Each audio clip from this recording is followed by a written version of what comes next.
Las manifestaciones neurológicas que reportaron en pacientes con COVID-19 incluye cefalea, mareos, alteración de la conciencia y convulsiones.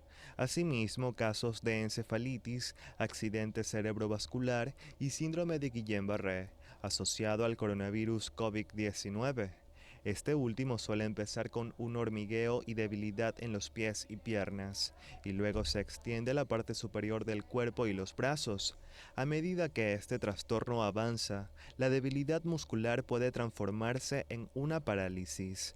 Otros síntomas del síndrome pueden ser incapacidad para caminar o subir escaleras, dificultad para realizar movimientos faciales, que incluye hablar, masticar o tragar, dolor intenso que puede ser punzante o con calambres y que empeora durante la noche, además de frecuencia cardíaca acelerada y presión arterial alta o baja.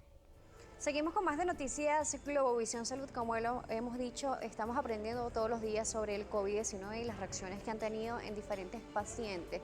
Incluso lo hablábamos en el corte, cómo algunas manifestaciones se habían dado bastante complejas. Por ejemplo, en los ensayos clínicos de la Universidad de Oxford, siendo uno de los que tienen más tiempo realizando los ensayos clínicos para la vacuna del COVID-19, dos pacientes que tuvieron reacciones específicas de la parte de la parte neuronal específicamente, pero no se había determinado si este paciente tenía alguna enfermedad previa o de base.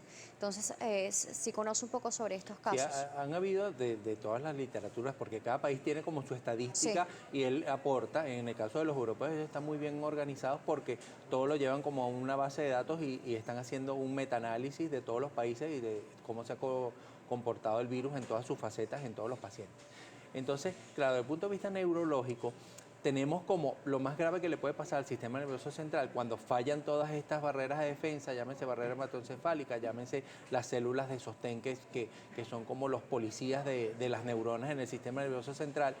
Tenemos los pacientes que se infectan con encefalitis, o sea, se les produce encefalitis la carga viral y estos pacientes van a desarrollar trastornos de la conciencia, van a desarrollar síndromes epilépticos, dependiendo de la encefalitis, pues puede haber secuelas que perduran en el tiempo. Hay otros pacientes que desarrollan, como dijimos anteriormente, infartos o hemorragias intracerebrales y está la polirradiculoneuropatía, que es el síndrome de Guillain-Barré, donde hay una manifestación sistémica de inflamatoria que destruye la mielina de los nervios periféricos y ahí se manifiesta como una parálisis nerviosa ascendente, que es grave cuando ya llega a nivel de diafragma y son los pacientes que tienen que intubarse porque el músculo de diafragma, que es un músculo, al no tener la inervación motora, pues él no se mueve y hay que tratarlos. Entonces, por eso te digo, hay desde los casos más leves hasta los casos realmente graves que las secuelas neurológicas no. claro, y también hemos visto pacientes que no han tenido ni siquiera manifestaciones, que son los llamados asintomáticos, que son la etapa más leve del COVID-19 y que manifiestan no haber tenido ni síntomas ni secuelas con respecto a lo que sería este SARS-CoV-2. Tenemos a Wirlay que nos escribe, dice lo siguiente: saludos Daniela y al doctor, ¿se puede decir que el COVID es una enfermedad oportunista?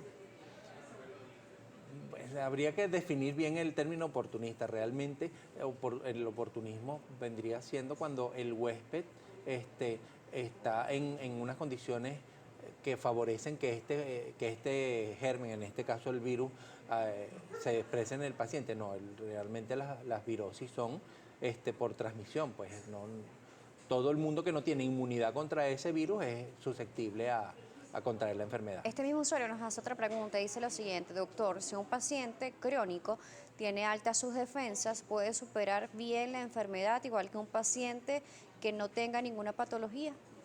Sí, como dijo anteriormente en la introducción del programa y lo que hemos leído, eso depende de muchos factores, sobre todo las condiciones predisponentes del paciente. Los pacientes que están en buena condición física, que no fuman, que hacen ejercicio, que no tienen comorbilidades, hipertensión, diabetes, pues son pacientes que inmunológicamente seguramente se van a defender mucho mejor que un paciente que tenga alguna de estas obeso, sedentario, hipertenso o diabético.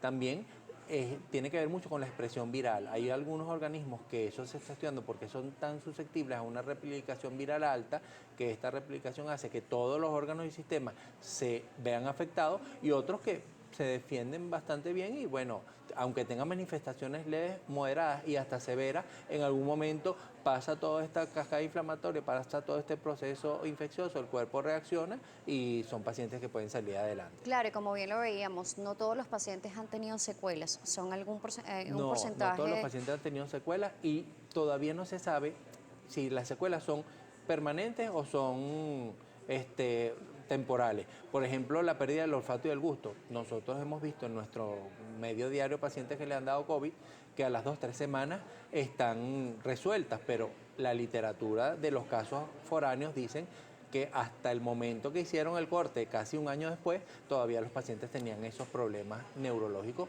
de falta de olfato o falta de gusto. Sí, hemos visto este tipo de pacientes, se habla sobre la pérdida del gusto y del olfato, pero recordemos que también otras patologías asociadas podrían determinarlo, por eso es importante realizar la prueba para saber si realmente estamos ante la presencia de COVID-19 o no. Yo creo que sí, ese es uno de los puntos, o sea, los síntomas son de alarma, pero realmente habría que constatar realmente con la prueba, bien sea la PCR o la prueba rápida, ver si realmente estamos en presencia o no del COVID. ¿Por qué? Porque como virosis, los casos leves pueden pasar desapercibidos, pero esa persona que no sabe que lo tiene, se lo contagia de repente a un vecino, a un amigo, a un familiar que tiene una condición que lo hace más vulnerable, diabetes, hipertensión, sedentarismo, que tenga componente respiratorio ya de base y bueno, los resultados o el fin es que se puede ver bien comprometida la salud del paciente. Vamos a ver cómo están atendiendo a los pacientes con secuelas neurológicas en la próxima parte. Vamos a una pausa. Alejandro Márquez nos seguirá acompañando, neurocirujano. Así que atentos a nuestra programación, ya volvemos.